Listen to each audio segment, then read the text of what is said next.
हरे कृष्ण। कल महाशिवरात्रि है। कल हम भगवान भोलेनाथ की महिमा सुनेंगे। हम कल शिव जी की महिमा सुनेंगे और हम आज भी मेरे भोलेनाथ की महिमा सुनेंगे। एक बार बोलिए हर हर महादेव। भगवान शिव इतने भोले हैं, इतने सरल हैं कि सबको वरदान दे देते हैं। अब देखिए, जिसने जो वरदान मांगा भगवान शिव जी ने दे दिया। इसलिए तो उनको भोलेनाथ कहते हैं, क्योंकि वो भोले हैं। भोले हैं, बहुत सरल हैं और आसानी से वरदान दे देते हैं। भगवान शिव जी का एक नाम है आशुतोष, यानी जल्दी संतुष्ट होने वाला।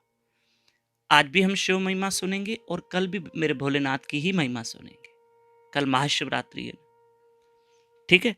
आगे, अब भस्मासुर ने इतनी तपस्या की, शिव जी को रिझाया। वरदान में क्या मांगा कि मैं जिस पे हाथ रखूं वो भस्म हो जाए।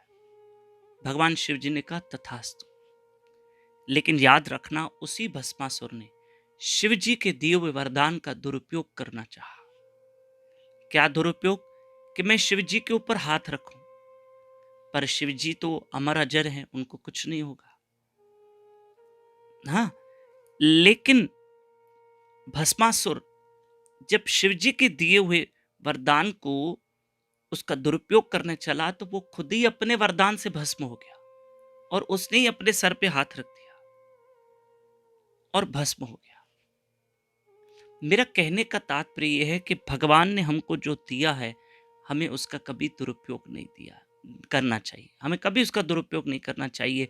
भगवान ने हमको कोई कला दी है, कोई टैलेंट दिया है, कुछ दिया है, तो हमें उसका दुरुपयोग, कोई वरदान है, हमें कोई कला है, कुछ तो है भगवान का दिया हुआ, या भगवान ने सुंदरता दी है, भगवान ने कोई पद दिया है, भगवान ने कुछ धन दिया है, जो भी दिया है उसका कभी भी दुरुपयोग नहीं करना चाहिए। देखो, जो देना जानता है ना, वो लेना भी जानता है। जो देना जानता है ना, वो लेना भी जानता है। हाँ, इसलिए नहीं, भगवान के सामने कभी मस्ती नहीं। कहते ना, वो भस्मासुर की कथा को रिलेटेड कह रहा हूं, उससे रिलेटेड कह रहा हूं कि कौवा चला हंस की चाल तो अपनी चाल भी भूल गया, है ना। भस्मासुर का वही हाल हुआ। पर लेकिन सुनना, एक कौवा था, वो कहीं बत्तख के पर पड़े थे, बत्तख के सफेद, उस पर लोटपोट करके वो कौवे को पंख लग गए सारे। कौवे को लग गए पंख, तो कौवे को लगा मैं हंस बन गया। और जब उड़ने लगा तो इतनी उड़ान उड़ा कि नीचे आने के लिए वो जमीन को देखते डर गया कि इतना नीचे आना।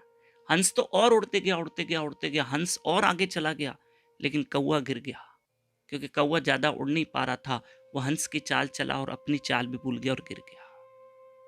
इसका मतलब ये है कि भस्मासुर ने भी ऐसे किया, भगवान के दिए हुए वरदान का दुरुपयोग किया। और हमें भी जो ईश्वर ने दिया है, हमें दुरुपयोग नहीं करना है। ठीक है। हरे कृष्ण।